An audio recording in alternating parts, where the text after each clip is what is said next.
ವರ್ತನೆ ಸರಿಯಲ್ಲ, ಹೈಕೋರ್ಟ್ ಪರಿಗಣಿಸುವ ಮೊದಲು ಕ್ಷಮೆ ಮುಖ್ಯ. ಪ್ರಜ್ವಲ್ ರೇವಣ್ಣ ಅರ್ಜಿಗೆ ಸುಪ್ರೀಂ ಕೆಂಡಾಮಂಡಲ.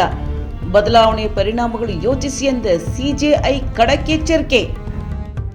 ಈ ವರ್ತನೆ ಸರಿಯಲ್ಲ, ಹೈಕೋರ್ಟ್ ಪರಿಗಣಿಸುವ ಮೊದಲು ಕ್ಷಮೆ ಮುಖ್ಯ. ಪ್ರಜ್ವಲ್ ರೇವಣ್ಣ ಅರ್ಜಿಗೆ ಸುಪ್ರೀಂ ಕೋರ್ಟ್ ಕೆಂಡಾಮಂಡಲ ವ್ಯಕ್ತಪಡಿಸಿದೆ.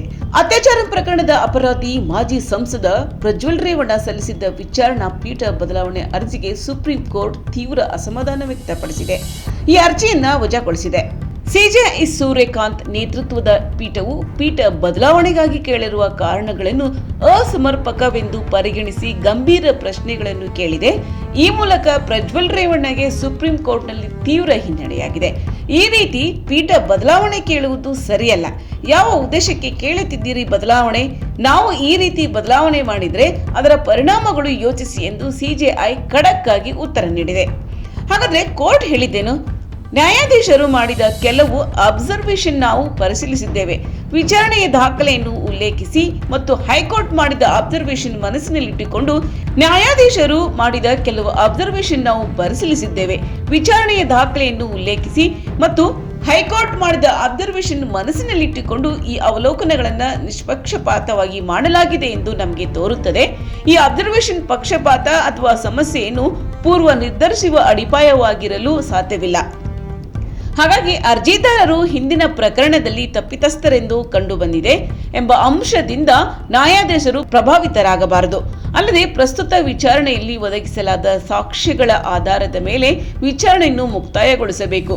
ಅಲ್ಲದೆ ಹಿಂದಿನ ಅಪರಾಧ ನಿರ್ಣಯದ ಆಧಾರದ ಮೇಲೆ ಮತ್ತು ಅಂತಹ ಅಪರಾಧ ನಿರ್ಣಯಕ್ಕೆ ಕಾರಣವಾದ ವಿಚಾರಣೆಯ ಆಧಾರದ ಮೇಲೆ ಯಾವುದೇ ತೀರ್ಮಾನವನ್ನು ತೆಗೆದುಕೊಳ್ಳಬಾರದು ಎಂಬುದರಲ್ಲಿ ನಮಗೆ ಯಾವುದೇ ಸಂದೇಹವಿಲ್ಲವೆಂದು ಸಿಜೆಐ ಸೂರ್ಯಕಾಂತ್ ಅಭಿಪ್ರಾಯಪಟ್ಟರು. ಹೈಕೋರ್ಟ್ನಲ್ಲಿ ಮೇಲ್ಮನವಿ ಬಾಕಿ ಇರುವ ಹಿನ್ನೆಲೆಯಲ್ಲಿ ಅಲ್ಲಿನ ಅಬ್ಸರ್ವೇಷನ್ಗಳನ್ನು ಸವಾಲು ಮಾಡುವ ಅಥವಾ ಅವನ್ನು ರದ್ದುಗೊಳಿಸುವ ಅರ್ಜಿಯನ್ನು ಹೈಕೋರ್ಟ್ಗೆ ಸಲ್ಲಿಸಬಹುದು ಎಂದು ಕೋರ್ಟ್ ಸ್ಪಷ್ಟಪಡಿಸಿದೆ. ಇದರ ಜೊತೆಗೆ ಸಂಬಂಧಿಸಿದವರು ಕ್ಷಮೆ ಕೇಳುವುದು ಸೂಕ್ತ ಎಂದು ಹೈಕೋರ್ಟ್ ತಿಳಿಸಿದೆ. ವಕೀಲ ಸಿದ್ಧಾರ್ಥ್ ದಾವೆ ವಾದ ಮಂಡಿಸಿದ ವಕೀಲರ ವಿರುದ್ಧದ ಹೇಳಿಕೆಗಳನ್ನು ತೆಗೆದುಹಾಕಬಹುದು ಎಂದರು.